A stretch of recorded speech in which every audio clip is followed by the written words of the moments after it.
కాంగ్రెస్ ప్రభుత్వం ఏర్పడి 2 సంవత్సరాలు గడుస్తున్నా మెదక్ జిల్లాలోని రామాయంపేట మున్సిపాలిటీకి ఒక్క రూపాయి కూడా అభివృద్ధి నిధులు కేటాయించలేదన్నారు బీఆర్ఎస్ పార్టీ నేతలు.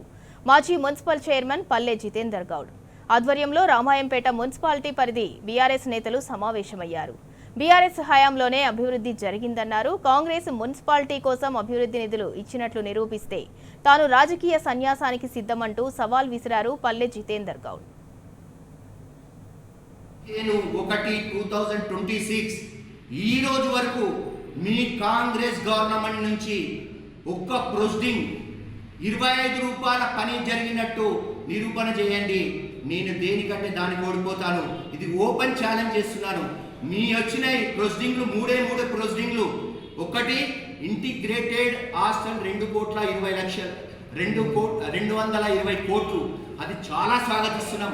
ఇంతకుముందు కూడా ప్రెస్ మీట్లో చెప్పినాం. రామాయంపేటకు అది వచ్చింది, చాలా సంతోషం. ఎమ్మెల్యే గారు కూడా కృతజ్ఞతలు కూడా తెలుపుకున్నాం మా బీఆర్ఎస్ పార్టీ నుంచి.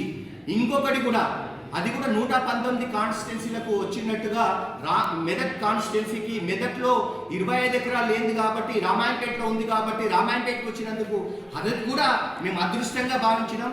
ఎమ్మెల్యే గారికి కూడా దాంట్లో కృతజ్ఞతలు కూడా చెప్పినాం గతంలో. ఇంకొకటి టోటల్గా 139 మున్సిపాలిటీలకు అంటే యూనిఫామ్గా 15 కోట్లు అనేది ఒకటి ప్రొసీడింగ్ వచ్చింది.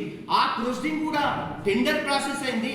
ఆ టెండర్ ప్రాసెస్ అయింది, అగ్రిమెంట్ల దగ్గర ఆగింది. అది నిజమా కాదా? ఇంకొకటి మూడు మీరు చేసిన దాంట్లో 15th ఫైనాన్స్ నుంచి పైప్ లైన్ కోసం అని 5th వార్డులో పెట్టిర్రు. అది టెండర్ అయింది కానీ ఓపెన్ చేయలేదు. ఆ 3 దాకా వేరే ఏదైనా ప్రొసీడింగ్ ఉంటే చూపించండి. నేను రాజకీయంగా సన్యాసం తీసుకోవడానికి రెడీ. దానికి ఓపెన్ ఛాలెంజ్. మీరు ఎవరో భయపడితే భయపడేది లేదు. ఇప్పుడు కూడా మేము 39 వర్కులలో పెట్టిన దానికి 1,50,00,000 1,00,00,000 గొల్లిపాటికి పెడితే మొత్తం తీసేసి గొల్లిపాటికి